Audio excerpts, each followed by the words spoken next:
Hi, everyone. My name is Shahan Stephen, and I just wanted to give you all a brief introduction. If you've never attended one of my lectures or classes that I've done previously, um, I'm going to be speaking primarily on the financial impact of COVID-19 on the gemstone supply chain. It's a really important topic because this is going to impact everyone's livelihood, everything from the front end, midpoint, and the back end of our industry. Yeah, and so I basically will be speaking on my experience. I started in the industry in 2006, and essentially 2 years later, we faced the financial downturn in 2008. But what a lot of people don't realize was it was also the ending of the Sri Lankan Civil War, and that occurred in 2009. I think our current situation, what we're faced with economic, just all around global turmoil, and then the significance of COVID-19 on our industry, on supply chain, and how we're going to move forward. It's essentially very, in a lot of ways, it's very similar to what I believe, at least, and this is hypothetical, but I believe it's very similar to what I had seen with the combination of both the economic downturn of 2008 and then also um, the ending of that civil war, and how the front end supply chain and the back end supply chain just kind of came together and had to adjust. My background is also in natural resources, mining, agriculture, and the primary focus of my business is on ethics, sustainability, transparency, and education. So as I continue to move on through the presentation, I would highly recommend that you ask me questions. And I've broken the presentation down into 3 sections.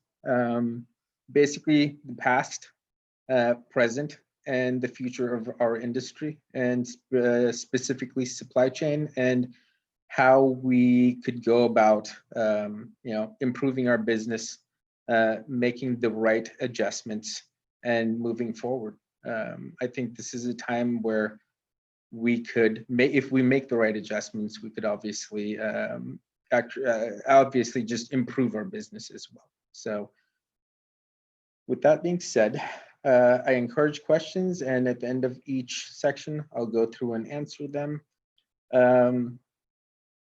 And let's begin.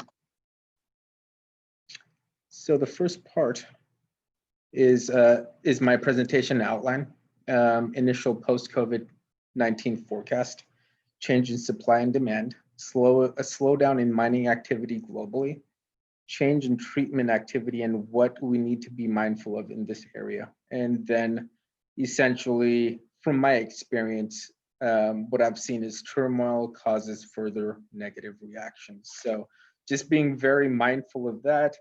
I think all of you as AGS members would also understand that this trickles down to your suppliers. So asking them the correct questions so that you can give your customers a lot of confidence in their purchase without very little resistance. So the first area is to just understand what supply chain is and how it's going to be shifting. This is not just a prediction, but it's currently a fact. The supply chain is going to be definitely segmented. What this basically means is when we look at the past, there's 2 ways of looking at supply chains, as either supply and demand or demand and supply. It's primarily always been supply and demand, especially with traditional colors, such as ruby red, the green emerald, and blue sapphire. But as things continue to progress and change, it's going to be going the other way, where it's going to be demand based, and the customer is going to initiate what they're looking for, and it might not actually be available, but over time, the back end supply chain will make the adjustments. So let's just look at two scenarios or two types of supply chain. One is the push, and the other one is the pull. So we look at the objective of a push supply chain, which is minimize cost. Pull supply chain is going to be maximize responsiveness. Product design and strategy, reduce product cost in the push scenario, and modular product design with pull. Pricing strategy, compete on price with push, and with pull, high margins. With lead time, longer lead time with push, shorter lead time with pull. With process, supply chain planning, and with pull, order fulfillment.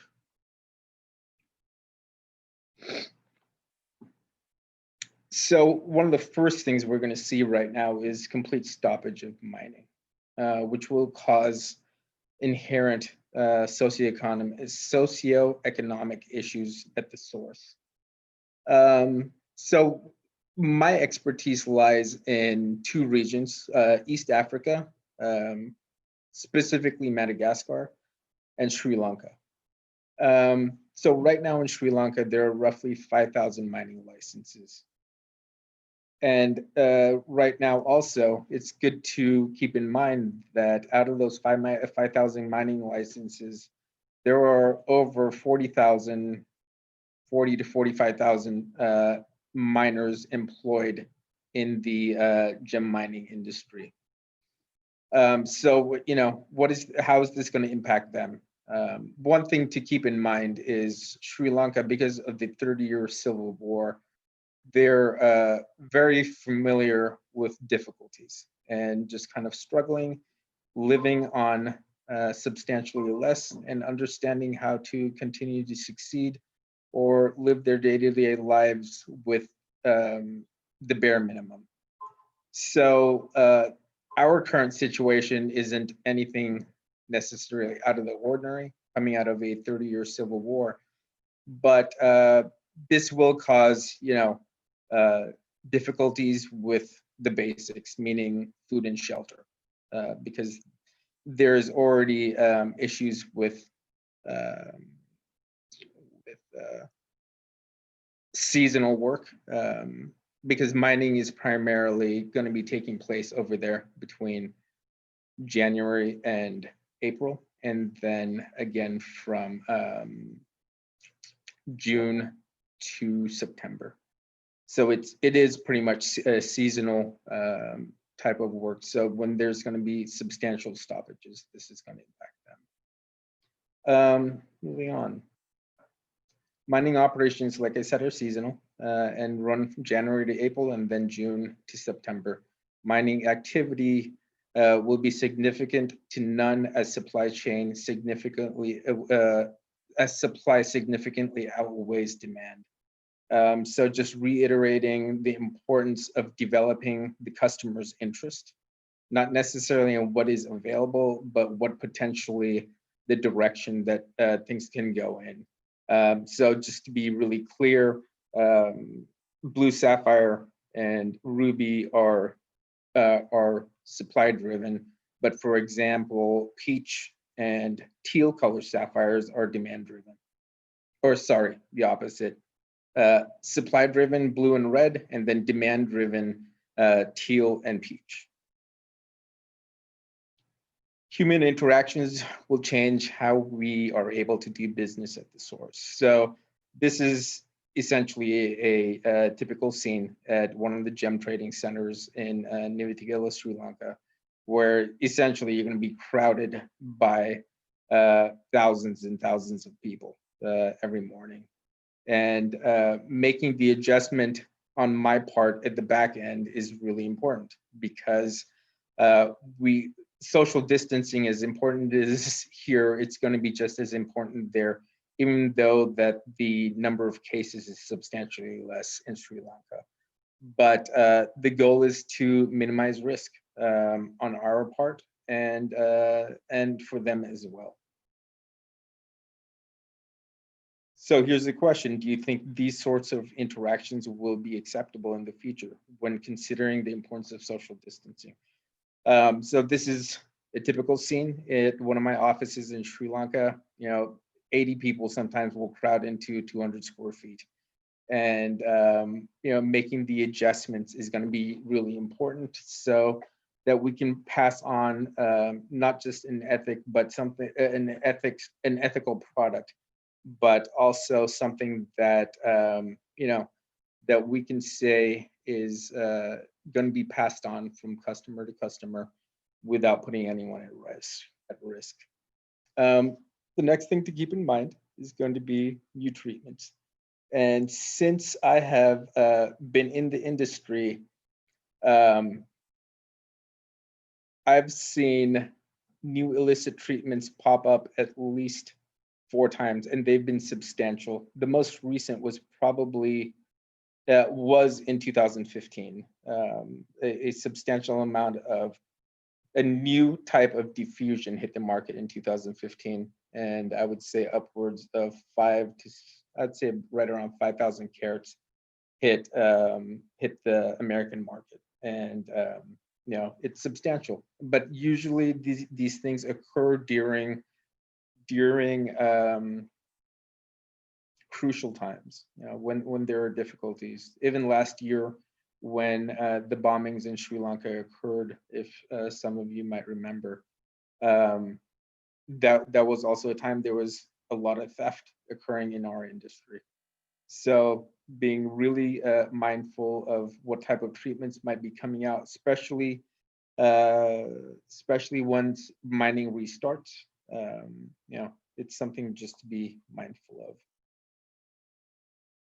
So reiterating that again, turmoil causes urgency. Chaotic locations such as this trading location in Barola is where you will see a higher level of illicit treatments and theft.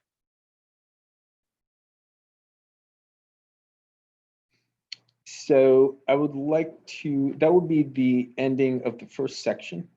And I would like to go ahead and answer a question that was submitted.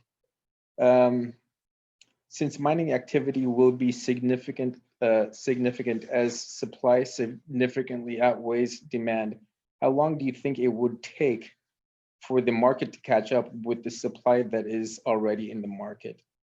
And that was from T. Lee. So T, I would say that we would be looking at probably about 8 months before that supply and demand kind of balances out. But like I said, moving forward, it's going to be supply based.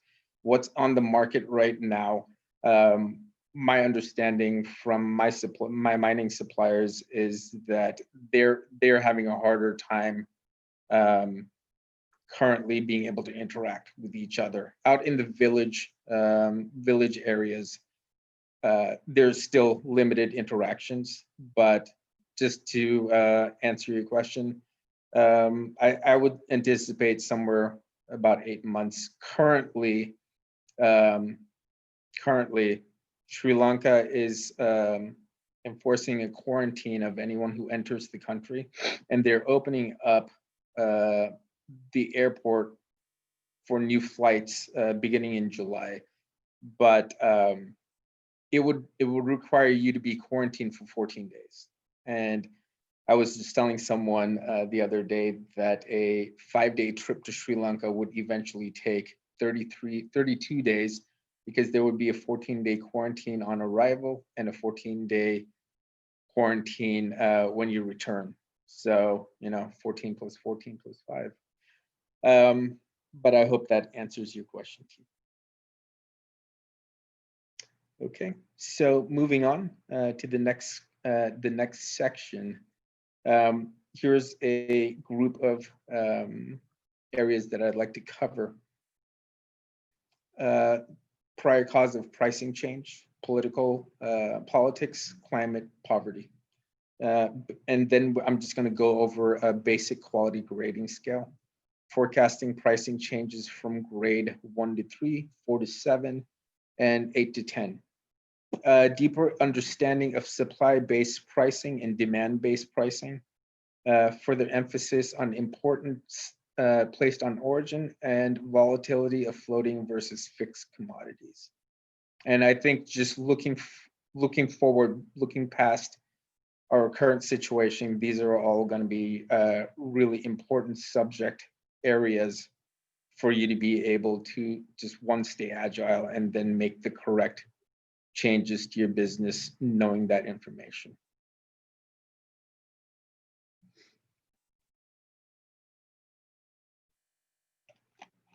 So let's start by looking at the baseline, what I'm going to call our baseline quality grading scale, to help define the market sector's impact. So these are just examples. We're going to take blue sapphire, 7mm round, 1.8 to 2 carat, and we're going to break them down into graded categories. So category 1 is going to be graded as 1 to 3, and I've defined grade 1 to 3 as moderately included, substantial color zone. Grade 4 to 7, slightly eye visible inclusions to eye clean, minimal zoning, and then grade 8 to 10, loop clean to very slightly loop visible inclusions.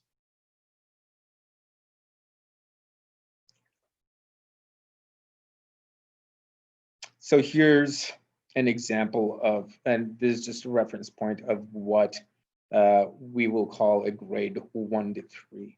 And I think this would be closer to grade 3. These are all eye visible inclusions, noticeable silk, and just overall, I would say average cut quality. A grade 4 to 7, I would grade this as probably spot on at like a 6.5 to 7. It's good vibrance, nice even color, and it's definitely an eye clean stone. And even though the picture does not demonstrate this, perfect color, definitely loop clean, and a very well cut stone. So this would definitely be in that 9 to 10 range, according to how I would grade it. So there is a little bit of leeway in how it's graded as well.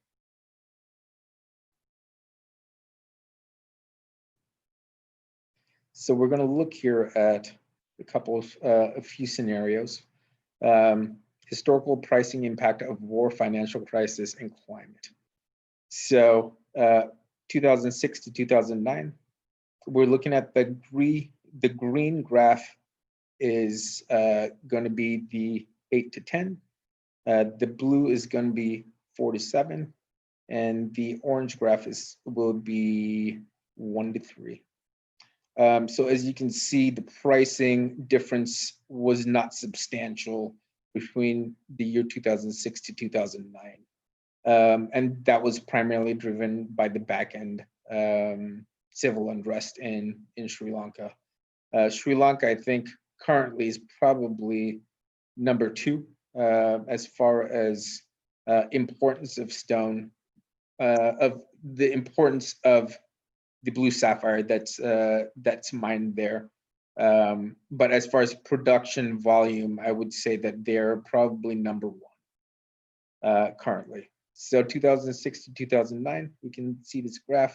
Prices are very close, but if you can see also between 2011 to 2014, substantial changes, high volatility in the mid-grade quality.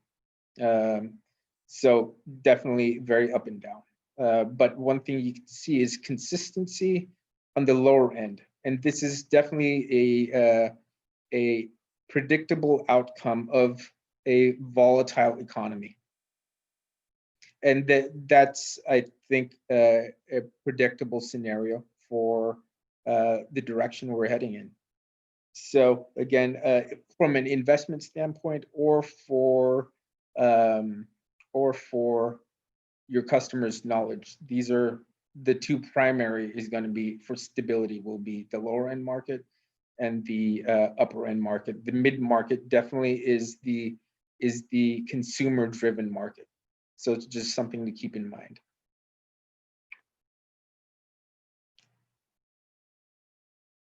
So looking at post-COVID pricing volatility could look like a combination of both war and climate change. So here we go. We're looking at 7mm round, 1.82 carat. Again, eye clean, or sorry, for the mid grade is going to be eye clean, but for the orange graph here, it's going to be high visible zoned, and then the top end is going to be super clean.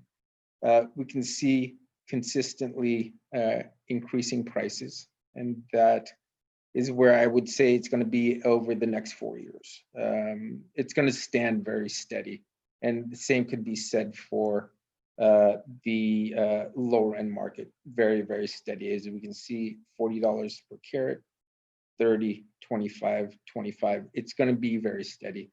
But on the other end, the mid market, we're going to see a slight decrease, or actually it's a more substantial decrease. I think the next thing that we need to look at is the importance of origin moving forward. If from an investment standpoint, traditionalists are going to look to make investments in gemstones, gold, any hard durable product.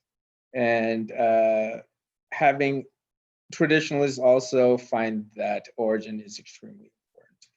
So with that in mind, I think moving forward, especially when you're looking at inventory management, or if you're looking at you know, collecting or helping consumers who are interested in collecting gemstones, origin will play a big part of that.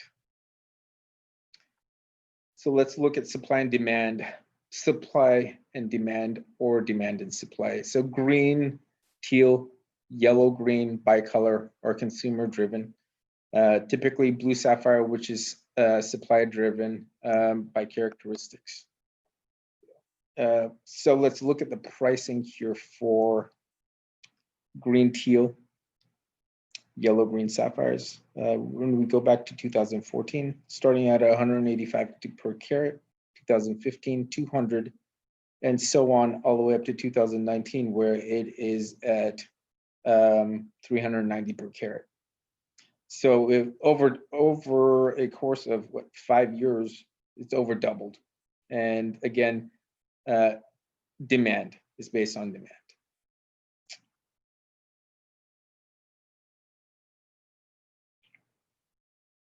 The future right now looks like commoditization, intrinsic, and niche will bring further value to customers. So, I mean, that being said, hard products probably, I anticipate for the next 3 to 4 years will become very important. We go back to 2008, you can remember the price of gold, you know, skyrocketed, and everyone was moving their investments from the market into hard, durable products. So that's definitely something that could be taking place here over the next few years. I mean, just over the last 2 months, we've seen silver go up by over 20% since the end of March. So before we move on to the last section, we have another question. Given the economics, things will be tight on the supply side for a while. Do you expect there will be consolidation in the artisanal mining sector? Do you think the consolidation will help or hurt the trade? Thanks, T, for the question.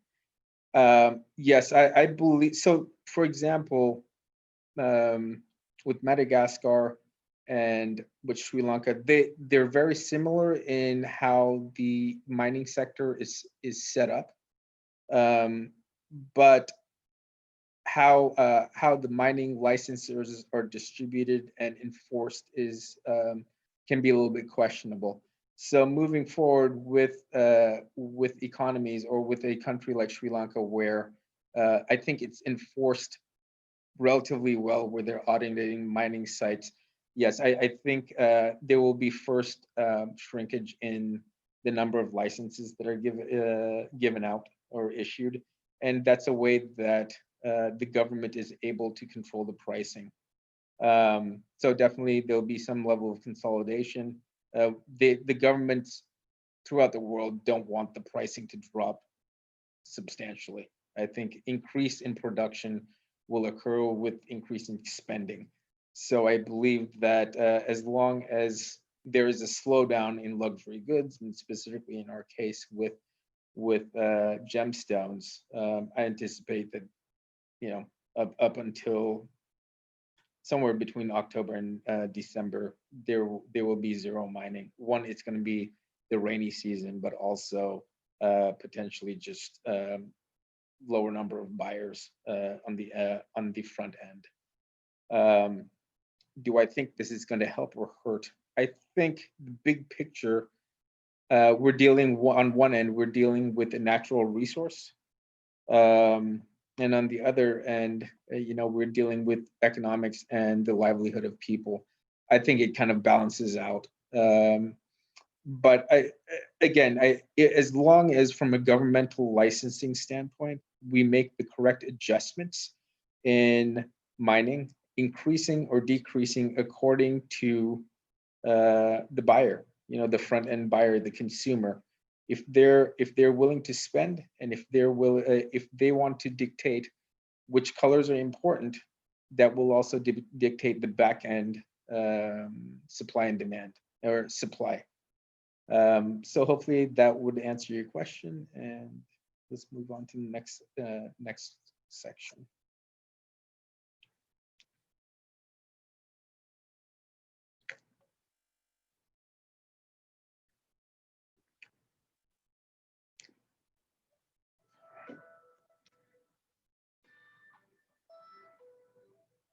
So minimize risk post-COVID financial future. One topic is going to be strengthening your partnerships and build new ones. Strategize your business model and how it works in the future. Tightly manage your supply chain to minimize risk while material sourcing, treatment, cutting, and distribution phase. If that all makes sense. Super important. Trust the relationships you build. And this is coming directly from how I've kind of built my company and what's worked for me. And sometimes, or a lot of times, we will go back to relying on our intuition and our experiences. And this has been my experience. So, you know, honesty, transparency, proactive, humble, equity. Working on better customer relationships, better business experience, trust, and respect. I mean, these are like a cornerstone of my business, and I think these are going to become even more important while moving forward, considering, you know, our industry is going to consolidate. That's almost a given fact, because depending on how many years you've operated, where you stand in the industry, you know, we're always at a point where we have to make a decision about where do we go from here, and changing, agility, pivoting. That's where we're at. It doesn't matter how long you've been in business, and it's more about, you know, do you want to continue doing those things? And these are just basic foundation for that. Like how I slightly touched on this earlier in the last slide, but the best time to build a new business strategy is now. So, you know, planning, leadership, innovation, is these all just kind of lead to our business strategy right now. And this is the best time. I mean, it's going to always be more difficult for longer standing businesses that have been well established over, you know, decades. But, you know, we're always in a position to make the change as things occur. And I think that's probably one of the most important things you can do right now.